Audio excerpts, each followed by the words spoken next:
Como eu estava contando, eu recém-formado médico, ainda começando a me especializar em psiquiátrica, fui trabalhar no Hospital São Pedro, que na época possuía 3.600 pacientes. Pacientes abandonados, a maioria, as famílias deixavam os pacientes lá e mudavam de cidade, até de estado, né?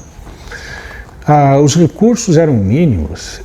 Inclusive, eu fui, numa certa altura, eu trabalhei lá 3 anos e meio, eu fui deslocado para uma enfermaria que chamava observação e triagem. A ideia era muito boa do diretor. O paciente baixava e ficava em torno de 10 dias nessa unidade, para ver se ele realmente não melhorava nesse período e já voltava para casa. Em vez de entrar direto lá para dentro do Hospital São Pedro, quando depois era muito difícil conseguir a alta dele.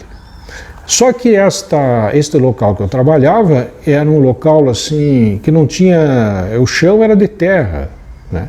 Tinha 2 quartos grandes, né? Que seriam as 2 enfermarias. Uma era tão quente, um zinco, assim, era um calor tão grande, que nos dias muito quentes nós tínhamos que tirar os pacientes de lá, colocar no que seria o refeitório, porque senão eles desidratavam.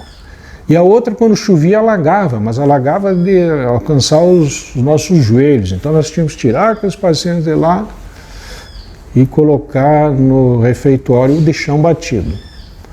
Bom, a situação era muito precária, né? Felizmente havia um enfermeiro João que me ajudou muito. Eu aprendi a lidar com as pequenas coisas, né? Por exemplo, a ajudar os pacientes a não terem medo de ratos. Os ratos eram enormes. Aí eles perceberem que os ratos se assustavam com a gente mais do que a gente com eles, né? Enfim, algumas medidas o enfermeiro João foi me ajudando a tomar. Por exemplo, o paciente chegava lá, vinha lá do interior, de longe, e ele tinha que colocar o uniforme do São Pedro, porque se ele ficasse com a roupa dele, iam roubar a roupa dele, e na hora da alta ele não tinha mais roupa. Só que o paciente não queria abrir mão da sua roupa, porque era o que havia sobrado para ele da identidade dele. Ele vinha lá de, digamos, Uruguaiana, São Borja, né? 500 quilômetros de Porto Alegre, mais. O que tinha sobrado para ele, além da doença, dele estar sofrendo, era a roupa dele.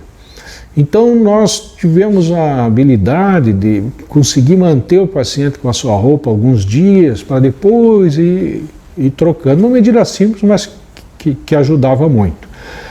Uma vez nós chegamos lá na unidade e o telhado havia caído pela metade. Nós aproveitamos, eu e o enfermeiro, pegamos todos os pacientes e invadimos uma enfermaria nova que estava sendo feita. Essas pequenas coisas nos ajudavam a nos aliviar, mas a gente carregava uma sensação de culpa, como se todo aquele problema lá nós fôssemos responsáveis, né? Aí vem o termo que eu falava para vocês, né? Do gaslighting, né? É como se nós pudéssemos sempre fazer mais alguma coisa para melhorar aquilo. E isso fazia a gente carregar uma sensação de culpa, quando de fato o problema não era interno nosso, o problema era externo a nós.